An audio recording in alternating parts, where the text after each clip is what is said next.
अस्सलामुअलैकुम। वालेकुम अस्सलाम। बेटा कहाँ से आए? मैलेज मैलेज से आए। मैलेज में तुम्हारे इमाम साहब हमारे दोस्त होंगे। मैं तुम्हारे मैलेज में तो तकरीर करके गया हूँ जुम्मा के अंदर। वो इनका लड़का उम्रा करने जाते ला ना मौलाना का तद। अच्छा कितने जोड़ी कपड़े लिए तुम लोगों ने? 5 जोड़ी कपड़े। कैसा लगा कलेक्शन बेटा? अच्छा लगा ने बच्चों के भी कपड़े लिए अच्छे लिए ने। अच्छा देखो भावताल बद्दा कंप्लीट देख लो भाई। अब एल से आए, इन्होंने बच्चों के भी कपड़े लिए, इनके भी कपड़े लिए ने। कलेक्शन इनको तो पूछ सकते हो, एक नंबर कलेक्शन अपने यहाँ भाव में मिलता है। इसकी वजह है कि अपने कम नफे में धंधा करते हैं। ये जोड़ियाँ मार्केट के अंदर 1400 रुपये की मिलती है, ये अपने यहाँ 1000 रुपये की मिलती है।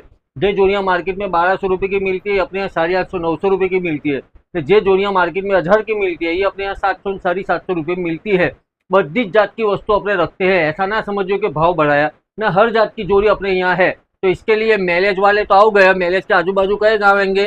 खेरा मातर ये भी बड़े अपने कस्टमर है। तो बधे कोई भी जगह फाफे मारे वगर, कहीं भी रखड़े वगर ने कहीं भी कटाए वगर सीधे कहाँ का कलेक्शन में। अस्सलाम वालेकुम।